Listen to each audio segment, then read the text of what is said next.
नमस्कार दोस्तों, मैं आपके लिए लेकर आ गया हूं डी ग्रुप का सेकंड शिफ्ट का एनालिसिस। आप सभी को बहुत इंतजार था कि सर आपने फर्स्ट शिफ्ट के बाद जो सेकंड शिफ्ट है उसका एनालिसिस कब तक आएगा। देखिए दोस्तों, सबसे पहले मैं एक बता दूं, जो बहुत सारे लोग इस होड़ में भाग रहे हैं कि कौन सबसे पहले एनालिसिस देगा, इस चक्कर में क्या हो रहा है, आप सही क्वेश्चन के अप्रोच पर नहीं पहुंच पा रहे हैं। बहुत सारे, मैं ये नहीं कहूँगा किसी के लिए भी, लेकिन मैं ये कहना चाहूँगा कि बहुत सारे जो क्वेश्चन एग्जाम में आए ही नहीं वो सारे आपको यूट्यूब पे देखने को मिल रहे हैं, इसलिए शायद वो बहुत जल्दी आ रहा है। आप सोचिए, जब एग्जाम 2:30 बजे खत्म हो रही है और आपको 5 मिनट बाद एनालिसिस मिल रहा है, तो क्या ऐसा पॉसिबल है? नहीं है, क्योंकि 100 क्वेश्चंस को कलेक्ट करना, उनके बारे में इंफॉर्मेशन देना, क्या पूछा गया था, तो इस तरह से सारे कंक्लूजन लेकर मैं आप सबके लिए लेकर आ गया हूँ। 17 अगस्त का सेकंड शिफ्ट का एनालिसिस, थर्ड शिफ्ट का एनालिसिस भी होगा। रात को एक वीडियो होगा जिसमें कंप्लीट एनालिसिस होगा आप सभी के लिए कि आप पूरे दिन में क्या क्या पूछा गया है। देखिए, जो सिटिंग अरेंजमेंट है, जो पजल से रिलेटेड एमसीक्यू है, पजल वो बहुत ज़्यादा इंपॉर्टेंट आ गई है। पहले रेलवे इतना ज़्यादा पजल पे फोकस नहीं कर रहा था, लेकिन अगर आज की देखा जाए तो आज बहुत ज़्यादा गौर किया है, बहुत फोकस के साथ 4 से 5 नंबर की पजल। और ये पजल कैसी है पता है आपको? पहले जो पजल आ रही थी वो सर्कुलर पजल थी, लेकिन आज लाइनर पजल भी देखने को मिली है जिसमें 6 लोगों को सिटिंग कराया गया है। इस तरह की देखी गई है। सर्कुलर पजल भी बहुत आसान नहीं कहेंगे अब, क्योंकि जो रीजनिंग का जो लेवल था वो मॉडरेट पर आ चुका है, और जैसे जैसे शिफ्ट इंक्रीज होती जाएंगी आपका लेवल बढ़ता जाएगा। क्योंकि हमारा इंटेंशन क्या होता है, जब पहली बार हम एग्जाम में जाते हैं तो एक्चुअल में क्या है, जैसे 100 क्वेश्चंस का एग्जाम है, ठीक है। अब एग्जाम हमारा फोकस क्या होता है कि अगर मैथ्स आ गई तो हम कंटिन्यू मैथ्स को अप्रोच करते हैं, लेकिन डी ग्रुप यहाँ गेम खेल रहा है, आरआरसी आपके लिए जबरदस्त गेम खेल रहा है, ठीक है ना। आरआरसी क्या खेल रहा है कि वो पहला क्वेश्चन आपको मैथ्स का दे रहा है, सेकंड आपको बायो का क्वेश्चन दे रहा है, तो आपका जो फोकस होता है वो टूट रहा है, और उस फोकस के टूटने से जो आपकी स्पीड है उस पर बहुत ज़्यादा फर्क पड़ा है। तो आज मैं आपको ये भी बताऊंगा कि स्पीड को कैसे अप्रोच करना है। देखिए, इस इंटेंशन से जाइए कि हो सकता है पूरा क्वेश्चन मिक्स होगा, कैसे अप्रोच करनी है, घबराइए मत। एक बार उन क्वेश्चंस को एक पूरी तरह से रीचेक कर लीजिए कि चलिए जो आता है मुझे एक बार पे निकलना है। फिर बाद में क्या करिए, जब दोबारा टर्न लेकर आएंगे तब आप देखेंगे कि जो मुझे 70 से 80% डाउट है उन क्वेश्चंस पे अप्रोच करना है, एंड देन आफ्टर आप सबसे ज़्यादा टफ क्वेश्चन पे जाएंगे जो आपके लिए टफ है।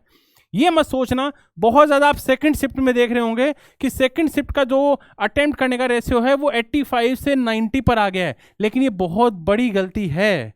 क्यों? क्योंकि लोगों ने सुबह सुन के गए हैं कि 80 क्वेश्चन करके आ रहे हैं। अब 80 तो आप सोच रहे हैं 80 में तो मेरा होगा नहीं, तो आप 90 कट के आ रहे हैं, है ना। और यही धारणा बन गई है, इसी वजह से लोग नेगेटिव की तरफ जा रहे हैं। तो इन चीज़ों से बच के रहिए। सीटिंग अरेंजमेंट के साथ पजल है जो कि आपको 6 लोगों के अरेंजमेंट को बताता है। बिल्कुल आराम से देखिए, एक नहीं 2 पॉसिबिलिटी बना के चलिए कि ठीक है मुझे 2 लोगों को बिठाना है तो 2 पॉसिबिलिटी बना लीजिए। अगर आपको ज़्यादा वो नहीं है तो 2 से 3 पॉसिबिलिटी भी कर सकते हैं, क्योंकि देखिए आपको क्वेश्चन सही करना है। देखिए, एग्जाम में रीजनिंग और मैथ्स में फेल कब होते हैं हम लोग, कि हमने किसी क्वेश्चन पे अप्रोच किया, हो सकता है टाइम लग जाए, लेकिन अब वो हो जाए तो अपना पर्पस पूरा हो जाता है। लेकिन अगर वो क्वेश्चन अटेम्प्ट किया, 5 मिनट खराब कर दी और वो नहीं हुआ, तो शायद हम लोग पीछे चले जाते हैं बहुत सारे स्टूडेंटों से, ठीक है। अब देखिए, अवार्ड, सुबह की शिफ्ट में अवार्ड नहीं पूछा गया था, अभी अवार्ड पूछा गया है। सुबह इंडेक्स पे ज़्यादा फोकस था, लेकिन अभी अवार्ड पूछा गया है, ठीक है। द्रोणाचार्य अवार्ड, ठीक है। कोच जो होते हैं उन कोचों को, है ना, सर्वश्रेष्ठ कोच को ये दिया जाता है द्रोणाचार्य, है ना। अब इसमें पूछ लिया 21 में कौन सा, 22 में कौन सा था, तो इन पे आपको अप्रोच करना है। अगर मैं आपको बताऊं कि देखिए, जैसे एक साइंस में बायोलॉजी का क्वेश्चन आया फोटोसिंथेसिस का, है ना, इसमें क्या क्या क्वेश्चन पूछ सकता है। देखो बहुत सारी, कि इसकी केमिकल रिएक्शन क्या है वो आपको पूछ सकता है। वो पूछ सकता है कि प्लांट के किस भाग में फोटोसिंथेसिस ज़्यादा होता है, ये आपको पूछ सकता है। 1-2 वर्ड इसमें बहुत ज़्यादा पूछे जाते हैं, यानी बॉटनी के पार्ट में अगर हम प्लांट को देखते हैं तो जाइलम और फ्लोएम, ठीक है, जाइलम एंड फ्लोएम।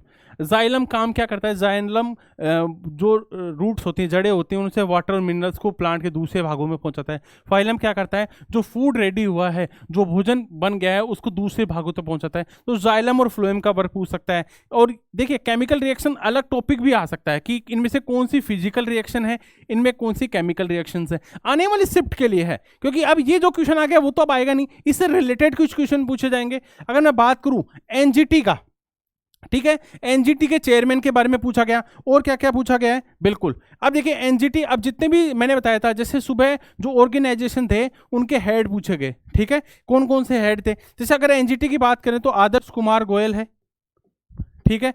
अब आदर्श कुमार गोयल, अब आप क्या करना है, इस समय जो लेटेस्ट में अपॉइंटमेंट हुए हैं, लेटेस्ट अपॉइंटमेंट उनको देख करना है, ठीक है। जितने भी लेटेस्ट में अपॉइंटमेंट हुए हैं पिछले 2 से 3 महीनों में, आप एक बार रिकॉल कर लीजिए, आपको बहुत सारी मंथली मैगजीन में भी मिल जाएगा।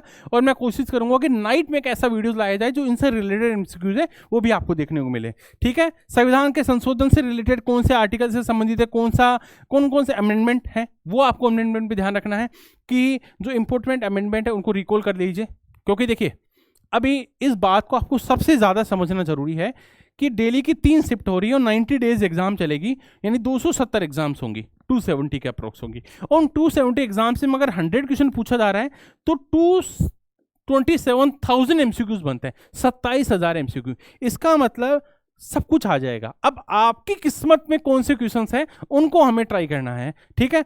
अब आर्टिकल है, अब मैंने आपको सुबह ही बताया था, अब सुबह जो क्वेश्चन पूछा गया सिटीजनशिप का था, है ना, आर्टिकल 5 से 11। उसके बाद अब आर्टिकल 21 में पूछा गया फंडामेंटल ड्यूटीज़ के बारे में बात की थी, फंडामेंटल राइट्स के बारे में बात की थी कि इनसे रिलेटेड अब एमसीक्यूज पूछे जाने के चांसेज हैं। अगर मैं बात करूं, है ना, इसके बाद में अगर आर्टिकल 21 का आ जाए, 22 का आ जाए, ठीक है, 23, यानी फंडामेंटल राइट और फंडामेंटल ड्यूटीज़ को कवर करना है। अब देखिए कॉन्स्टिट्यूशन की जब बात करते हैं तो बहुत सारी पूछा जाता है, इमरजेंसी हमने कहाँ से ली, है ना, जो कॉन्स्टिट्यूशन अमेंडमेंट है वो हमने कहाँ से लिया था। तो इस तरह के कौन से कंट्रीज हमने लिया है ये पूछा जा सकता है। आर्टिकल मुझे लगता है पार्ट 1 से भी एमसीक्यू आने वाला है, शायद नाइट की सिम तक आ जाए, क्योंकि आर्टिकल 1 से 4 में कोई क्वेश्चन जरूर पूछा जाएगा। मुझे लगता है आर्टिकल 1 इंपॉर्टेंट है ना, हमारा जो प्रस्तावना है उससे रिलेटेड एमसीक्यूज पूछे जा सकते हैं, ठीक है। 42 संविधान जो संशोधन था उससे रिलेटेड क्वेश्चन पूछे जा सकते हैं, ठीक है। तो इस तरह से हमें क्या करना है, जो इससे रिलेटेड अब अप्रोच को ध्यान रखना है, ठीक है। अगर मैं बात करूं मुख्य आर्थिक सलाहकार के बारे में, ठीक है, जैसे ये अपॉइंटमेंट है, लेटेस्ट अपॉइंटमेंट मैंने अभी बताया अभी आपको, है ना, इन पे आपका फोकस होना चाहिए, ठीक है। अनंत नागेश्वर जैसे थे, है ना, तो ये ऐसा नहीं कि यही क्वेश्चन दोबारा आएगा, यही समझना बाकी है कि ये नहीं आएगा, लेकिन इस तरह का कुछ पूछा जा सकता है। अब क्या करना है, अब आपको जैसे मंथली बुकलेट वगैरह कहीं होती है या आपको पीडीएफ वगैरह कहीं ऑनलाइन मिल जाती है, तो वहां से एक रिकॉल लगा लीजिए लेटेस्ट अपॉइंटमेंट को।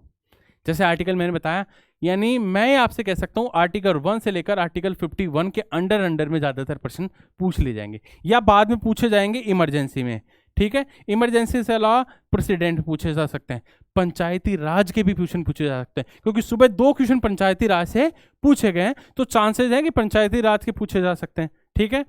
अगर मैं बात करूं, देखिए जियोग्राफी में बहुत कम क्वेश्चन बन रहा है, ये खाड़ी, है ना, 2 क्वेश्चन नदियों के भी पूछे जा रहे हैं, रिवर्स के भी पूछे जाते हैं। लेकिन रिवर्स का क्या पूछा जा रहा है, रिवर्स में पूछा जा रहा है जो भारत की मुख्य 8 से 10 नदियां हैं, चाहे वो साउथ में बहने वाली नदियां हो, चाहे वो उत्तर की तरफ बहने वाली नदियां हो, उनका एक तो ओरिजिन आप पता लग लीजिए, है ना, उनका ओरिजिन क्या है ये पता लग लीजिए, ठीक है। एक ये भी ध्यान रखना कि सबसे लॉन्गेस्ट या सबसे शॉर्टेस्ट रिवर या कौन किसकी सहायक नदी है, सब्सिडरी रिवर है, ये क्वेश्चन पूछा जा सकता है। जैसे तुंगभद्रा के बारे में पूछा गया था, है ना, तुंगभद्रा किसकी सहायक नदी है, ये क्वेश्चन पूछा गया है। तो इस तरह के बहुत सारे क्वेश्चंस बनते हैं। तो मैं ये कहूँगा कि जो साउथ वाला एरिया है उसकी सारी नदियों को आप फोकस कर लीजिए, बहुत ज़्यादा इंपॉर्टेंट है। और साउथ की नदियों के साथ साथ यहाँ के गवर्नर्स को भी फोकस कर लेना, ठीक है, यहाँ के गवर्नर को, कि सुबह वेस्ट बंगाल के गवर्नर के बारे में बात की थी, शायद अब कर्नाटक केरला इनके गवर्नर। और देखिए वेस्ट बंगाल के गवर्नर को क्यों पूछा गया, अभी करंट में जो थे, है ना, उनको हटाकर अभी उपराष्ट्रपति के लिए उनको अपॉइंट किया गया है, ठीक है। अब इसलिए अब देखिए है तो एक तरह से क्या है, लेटेस्ट, एकदम लेटेस्ट वाला क्वेश्चन है जो अभी बना है, तो हमें इन चीजों पे फोकस करना है, जो करंट में क्या चल रहा है, विवाद क्या है, ठीक है। जैसे पेरियार रिवर के बारे में केरला में सुबह जो क्वेश्चन पूछा गया था वो बहुत इंपॉर्टेंट था। देखिए द्रोणाचार्य अवार्ड जो कोच के लिए दिया गया है ना, बेस्ट कोच को दिया जाता है, उससे संबंधित क्वेश्चन पूछे गए हैं। सबसे बड़ा खेल पुरस्कार, ठीक है, ये क्वेश्चन पूछ लिया गया। देखो स्पोर्ट्स के भी 2 क्वेश्चन बन रहे हैं, जैसे रिवर्स के 2 क्वेश्चन बन रहे हैं, आर्टिकल के 2 क्वेश्चन बन रहे हैं। जो पक्का है उनको क्यों मिस करना, जो आना ही आना है, आपको पता है कि आएगा ही आएगा। जैसे संगाई हिरण कहाँ पाए जाते हैं, ये क्वेश्चन मैं कहूँगा अच्छे लेवल का क्वेश्चन है, अच्छे लेवल का क्वेश्चन है। क्यों, क्योंकि ये बहुत कम लोगों को पता होगा। अगर आप ऐसे क्वेश्चंस को अप्रोच करते हैं और सही करेंगे तो आपको मैं कह सकता हूं कि आप लाखों लोगों को पीछे छोड़कर आप आगे जा सकते हैं। देखिए कुछ क्वेश्चंस ही ऐसे होते हैं जो आपको उस भीड़ से अलग बना देते हैं, जिस भीड़ में बहुत सारे लाखों लोग भाग रहे हैं। शायद ऐसे क्वेश्चंस अटेम्प्ट करके आप तुरंत आगे स्विच कर पाएंगे। जैसे माई पे देखिए, सुबह भी मैंने बोला था उत्तल लेंस और अवतल लेंस के बारे में, है ना, जरूर पढ़िए, है ना, किस किस का यूज है, किस में काम आता है। मैंने ये भी बताया था, जो विटामिन के जो मैम थी प्रियंका मैम ने आप लोगों को बताया था, विटामिन के जो नाम है, साइंटिफिक नेम है, उनको आप तैयार कर लीजिए। विटामिन की डिजीज को आप तैयार कर लीजिए, सुबह भी पूछा गया था, है ना। निकट दृष्टि दौर, दूर दृष्टि दौर, इनको अच्छे से तैयार कर लीजिए। मिरर को भी, फिजिक्स में भी फोर्स से बहुत क्वेश्चन पूछे जा रहे हैं, ठीक है। ओम्स लॉ से रिलेटेड क्वेश्चन पूछे जा रहे हैं, किसी में वी दिया होगा आई निकालना होगा, किसी में आर दिया होगा वी आई निकालना होगा। इस तरह से क्वेश्चन पूछे जा सकते हैं। मुझे लगता है शायद श्रेणी क्रम और समानांतर क्रम में भी क्वेश्चन पूछे जा सकते हैं। इस तरह आपने देखा होगा इलेक्ट्रिसिटी में ये पूछ सकते हैं। एक रेसिस्टेंस का क्वेश्चन बहुत ज्यादा बनता है ना। रेसिस्टेंस का क्वेश्चन बहुत ज़्यादा बनता है कि कौन से तार में रेसिस्टेंस ज़्यादा होता है, कम होता है, मोटे तार पतले तारों में कैसा होता है। इस तरह के क्वेश्चन भी बहुत बार पूछे जा रहे हैं, तो उनको भी आपको फोकस करना चाहिए, ठीक है। देखिए अब आपको जैसे पीएच का जो फुल फॉर्म है, देखिए पीएच एसिड और बेस की पहचान में काम आते हैं, है ना। एसिड बेस की पहचान में काम आते हैं। पोटेंशियल ऑफ हाइड्रोजन, है ना, हाइड्रोजन की पोटेंशियल, ठीक है, पीएच वैल्यू। अब आपको पता है पीएच स्केल होता है, ऐसे ऐसे क्या होता है, पीएच स्केल होता है। यहाँ 0 की वैल्यू होती है, यहाँ 7 होता है, यहाँ 14 होता है। 0 क्या है, 0 से 7 एसिड को बताता है, यहाँ से यहाँ बेस को बताता है ना। और ये क्या है, न्यूट्रल। 7 क्या है, न्यूट्रल। आपको बताए जो पीएच स्केल था वो किसने दिया था, सोरेनसन ने, ठीक है। सोरेनसन ने पीएच स्केल के बारे में बात की थी। अब देखो पीएच का क्या क्वेश्चन पूछ सकता है, बहुत सारा। ब्लड का पीएच कितना होता है, यूरिन का पीएच कितना होता है, हमारी सलाइवा का पीएच कितना होता है, ऐसे क्वेश्चन बहुत बार पूछा जाता है। नींबू का पीएच क्या होता है, ठीक है, कौन से बेस होते हैं, एसिड कौन से होते हैं, एसिड के बारे में पूछ लिया जाता है बहुत सारा। सुबह जैसे एक पूछा गया था H2SO4, ठीक है, किंग ऑफ एसिड, है ना, बिल्कुल ऐसा क्वेश्चन पूछा जा सकता है। देखो क्लोरोफिल, क्लोरोफिल का एग्जांपल आता क्वेश्चन पूछा गया है, ठीक है। क्लोरोफिल में कौन सा पिगमेंट पाया जाता है, किस कलर के रिस्पॉन्सिबल है। अब देखो क्लोरोफिल से रिलेटेड मुझे पता है, मेरे दिमाग में क्या रहा है, जिंथोफिल क्या है, जाइलोफिल क्या है, उससे रिलेटेड क्वेश्चन पूछे जाते हैं, ठीक है। हरे कलर के लिए कौन रिस्पॉन्सिबल है, येलो कलर के लिए कौन से रिस्पॉन्सिबल है। अब इसके क्वेश्चन सवाल में भी जा सकते हैं, है ना। एल्गी से पूछे जा सकते हैं कि जेंथोफिल एल्गी क्या है ना। ब्लू ग्रीन एल्गी क्या होता है, इससे पूछा जा सकता है। ये भी पूछ सकते हैं कि एल्गी अपने भोजन को जो शैवाल होते हैं किस रूप में स्टोर करते हैं, ये पूछा जा सकता है ना। रेडक्स रिएक्शन के बारे में क्वेश्चन पूछा गया है। यानी फिजिक्स पे पूरा फोकस किया गया है ना, फिजिक्स पे पूरा फोकस किया गया। और हमेशा से हमने इस बात पे जोर दिया है कि डी ग्रुप का आप हल्का मत समझिए। फिजिक्स के जैसे क्वेश्चन पूछे जाते हैं, शायद किसी भी वनडे एग्जाम में नहीं पूछे जाते। रेलवे में फिजिक्स का लेवल बहुत ही जबरदस्त लेवल है, बहुत अच्छे लेवल पूछे जाते हैं। देखिए लेटेराइट मिट्टी, अब मैं आपको एक बात बताऊं, ये तो आ गया काजू और कॉफी के लिए, ठीक है, लेकिन ब्लैक सोइल का पूछ लीजिए। मूंगफली के लिए, कपास के लिए ब्लैक सोइल सबसे ज्यादा महत्वपूर्ण है, इसका क्वेश्चन पूछा जा सकता है, ठीक है। ये पूछा जा सकता है कि मूंगफली के लिए कौन सी मिट्टी सबसे लाभदायक है, कपास के लिए कौन सी अच्छी है ना। काली मिट्टी कहाँ पाई जाती है, कपास सबसे ज्यादा कहाँ होता है, ये पूछा जा सकता है। महाराष्ट्र गुजरात में बहुत ब्लैक सोइल पाई जाती है। आर्टिकल इससे संबंधित जीएसटी से देखो, आपको पता है जीएसटी बहुत चर्चा में रहता है, और अभी पेट्रोल को जीएसटी में दायरे में लाने की बहुत डिमांड चल रही है। इसे जीएसटी का कौन से आर्टिकल में आता है, कौन से अमेंडमेंट के दौरान ये किया जाता है ना। ये सारे सीक्वेंस के 270, 280, 45 से इन सब पे आप फोकस कर सकते हैं, ठीक है। आर्टिकल 41A पे कर सकते हैं, मूल कर्तव्य से संबंधित। मैंने कहा आर्टिकल 1 से 51 तो रट लो, आज रात में रट लीजिए, आपको किसी न किसी शिफ्ट में काम आ जाएगा। कितना भी पूछ ले, इससे रिलेटेड पूछा जाएगा, आपको आना ही आना चाहिए, ठीक है। B2 का रासायनिक नाम क्या है, ये पूछा गया है। विटामिन के नाम की मैं बात करूं तो सुबह विटामिन, शायद विटामिन डी का पूछा गया था, विटामिन डी का पूछा गया था। इसकी डिजीज भी पूछी जा सकती है, ठीक है, इसकी डिजीज भी पूछी जा सकती है। आपको पता है, देखिए अगर मैं बात करूं कि जो डिजीज हैं वो किससे संबंधित है, जैसे एनीमिया रोग है, वो किससे होता है, कौन सी विटामिन से हो सकता है, ठीक है, ऐसे पूछ सकते हैं। आंखों से संबंधित रोग कौन सी विटामिन से संबंधित है, हड्डियों से, रिकेट्स है जैसे विटामिन डी से है, स्कवरी विटामिन सी से है। तो ऐसे बहुत सारी चीजें क्वेश्चन पूछे जा रहे हैं। बिल्कुल सही है ना, चलिए बिल्कुल सही है।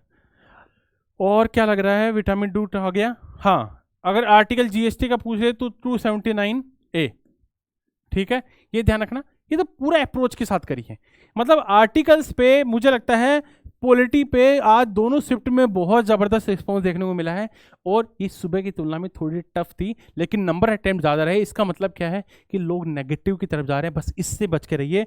मेरा तो आपसे यही सजेशन है, किसी भी तरह से इन चीज़ों से बच के रहिए। जैसे तुंगभद्रा किसकी सहायक नदी है, तो ये कृष्णा की सहायक नदी है, ठीक है।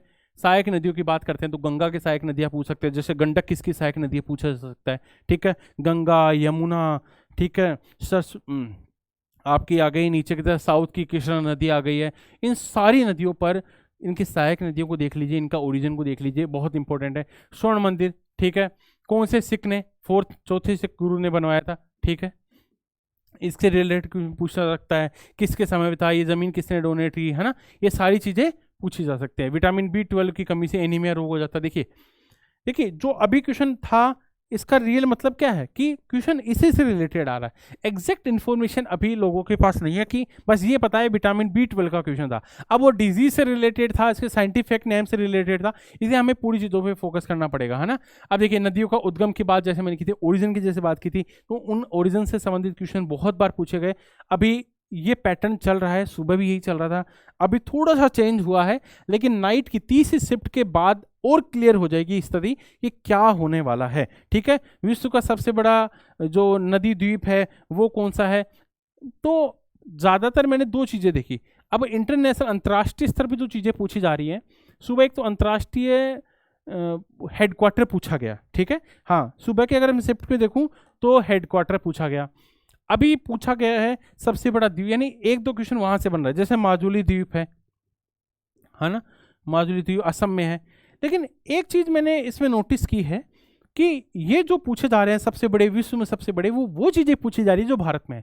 तो आप ये गूगल पे पढ़ लीजिए, कहीं भी पढ़ लेना, लार्जेस्ट इन इंडिया, एक तो ये टॉपिक पढ़ोगे तो आपको मिल जाएगा, ठीक है। एक स्मॉलेस्ट इन इंडिया, भारत में सबसे बड़े, भारत में सबसे छोटा, भारत में सबसे पहला, भारत में सबसे पहली महिला, क्योंकि पैटर्न चेंज होगा, यही पैटर्न नहीं रहने वाला है। बस आपको एक आइडिया मेरे सामने आ गया है, मैं आपके सामने नाइट में और चीज़ें डिस्कस करूंगा।